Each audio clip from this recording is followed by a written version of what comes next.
Voilà, c'est notre temps ou bien moment fort de notre édition de Bonjour l'Égypte. Il s'agit de parler de la 53e édition des Foires internationales du Caire. Nous avons le plaisir d'accueillir au bout du fil Dr Anwar Mourith, professeur de philosophie à l'université de Helwan. Bonjour.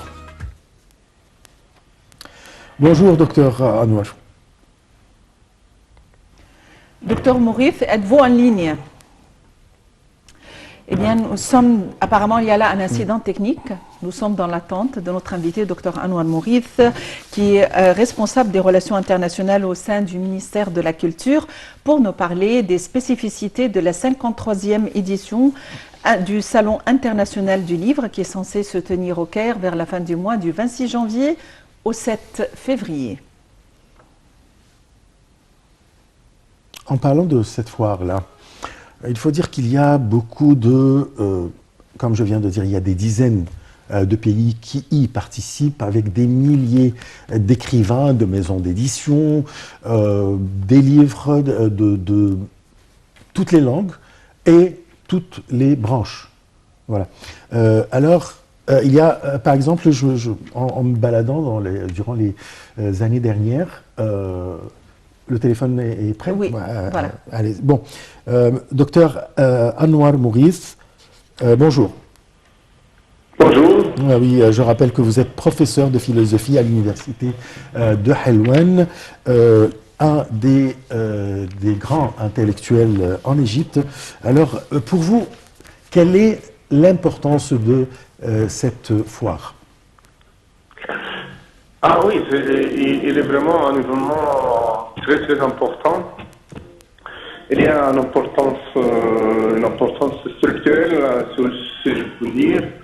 C'est-à-dire qu'il dépasse maintenant presque 52 ans et pour la foire de livres d'Égypte, qui est devenu un événement pas seulement égyptien ou arabe, mais c'est l'un des plus grandes foires de livres mondiales. Et c'est une occasion de rencontre entre tous les intellectuels, les écrivains égyptiens et arabes, et pour discuter tout ce qui les concerne, que ce soit en culture, ou en politique, ou en littérature. Donc, c'est en soi, c'est un événement très important. Il y a une importance conjoncturelle, parce qu'on vit dans des conditions difficiles où rien ne se fait, et puis avec le coronavirus, et il y a une perturbation même dans tous les domaines. Alors, c'est un signe rassurant que l'Égypte puisse faire la foire de livres de nouveau. Et je pense que ça donne un peu d'espoir que la vie reprenne tous ses aspects habituels. Et c'est pour cela, dès qu'on a annoncé que ça va être fait, et à la fois, ça donne de l'espoir, mais c'est un peu inquiétant. Mais quand on a vu quand même que la rencontre du président avec la jeunesse mondiale à Sharm el-Sheikh est bien passée, est bien organisée, et ça nous encourage à faire la foire du livre, et ça nous rend assez optimistes.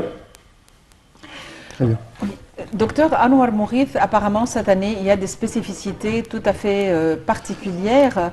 Quel est l'intérêt d'y incorporer ces éléments de l'intelligence artificielle comme l'hologramme et la stéréoscopie? Oui, la foire, bien sûr, à côté des exposants et les éditeurs qui vendent des livres, il y a toujours les rencontres culturelles. Et c'est une occasion parce qu'on invite beaucoup de spécialistes dans plusieurs domaines. Et pour les gens qui sont un peu curieux, qui aiment beaucoup savoir, et ces activités, elle est très très intéressante parce on écoute beaucoup de choses, on voit beaucoup de gens spécialistes dans plusieurs domaines. Alors l'espace cybernétique et ce qui se passe dans ce domaine concernant la culture, elle est très très importante. Et on s'inquiète pour le livre en papier, est-ce qu'il va durer ou pas. On s'inquiète même au niveau même de la création littéraire, artistique, comment ça se passe. Est-ce que ça se passe de la même manière ou est-ce que ça va être changé?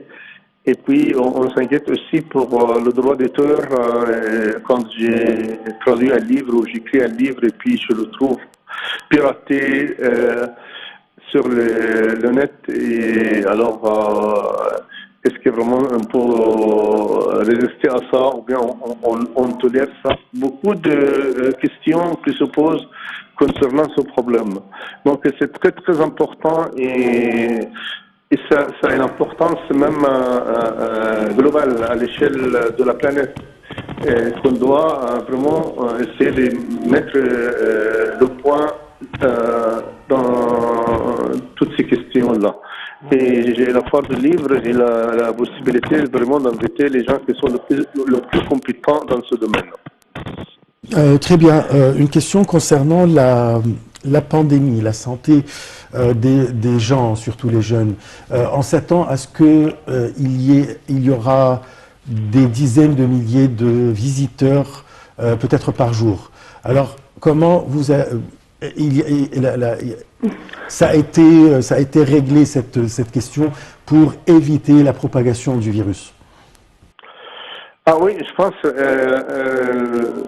il faut vraiment faire beaucoup attention, il faut prendre beaucoup de précautions, mais on a fait une version un peu limitée l'année dernière et on a vraiment limité le nombre d'entrées et puis on a aussi fait les précautions habituelles.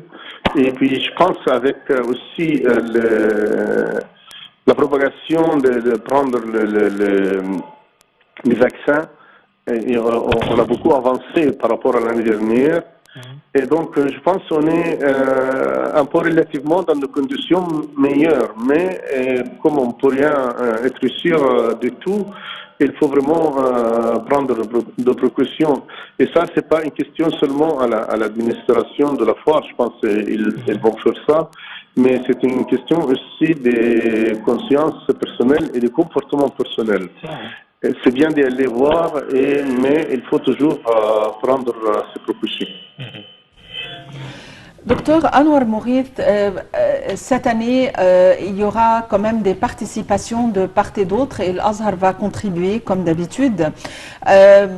Quels sont les pays qui vont y contribuer? Quels sont les thèmes les plus importants qui seront exposés? Voilà, il y a toujours des thèmes circulaires plus ou moins, par exemple sur les personnages littéraires qu'on met sur le spot. On parle de ses œuvres et tout ce qu'il a laissé dans la culture arabe moderne. Il y a aussi des pays qu'on invite et qu'on invite ces écrivains aussi de venir pour parler de l'importance de ce pays dans la culture mondiale. Et donc, il y a toujours des occasions un peu exceptionnelles qui se renouvellent chaque année.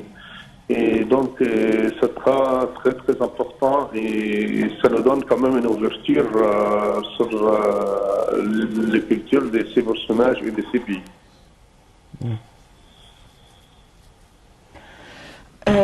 Docteur Anouar Mourith, évidemment, il y a une pandémie et cependant, il y a quand même un afflux parmi les fans de la lecture par milliers, si on peut le dire. À votre avis, quelles sont les mesures qui seront entreprises de manière à endiguer la propagation du virus à travers un événement aussi grand? Oui, bien sûr, c'est très important parce que ça peut être aussi une manière de voir comment on fait dans d'autres événements, que ce soit des des soirées musicales ou le cinéma, le théâtre, tout ça. Et il faut vraiment voir comment on continue en même temps faire les percussions. Moi, je pense que comme on a fait l'année dernière, il faut qu'il y ait une limitation de nombre d'entrées par jour. Et puis, à l'intérieur, même quand on fait un débat aussi, il faut quand même garder les distances. Même s'il y a beaucoup de gens qui ont envie d'entrer, on doit limiter, les gens restent dehors, c'est mieux, mais à l'intérieur de la salle, il n'y aura pas des encombrements de gens. Et puis, il faut qu'il y ait partout des bouteilles d'alcool ou des trucs comme ça pour purifier les gens quand ils ont besoin. Et puis, il faut garder les masques. Ça, c'est très, très important. Je pense que si on prend toutes ces précautions-là, les choses passent beaucoup plus sainement. Docteur Anouar Mourith, vous êtes responsable des relations internationales au ministère de la Culture. Merci pour cette intervention. Eh bien voilà, aujourd'hui nous avons consacré notre rencontre à la 53e édition du Salon international du livre qui doit se tenir au Caire à partir du 26 janvier et jusqu'au 7 février. Cette année, l'intelligence artificielle y sera incorporée en tant qu'outil d'attraction de manière à incarner deux grands écrivains, le défunt Yahya Haqqi et à incarner Abdeltawab Youssef par stéréoscopie virtuelle via lunettes 3D, de manière à mieux sensibiliser la jeunesse vis-à-vis de la littérature et de dialoguer avec eux de la manière qui leur est appropriée et qui leur fait plaisir.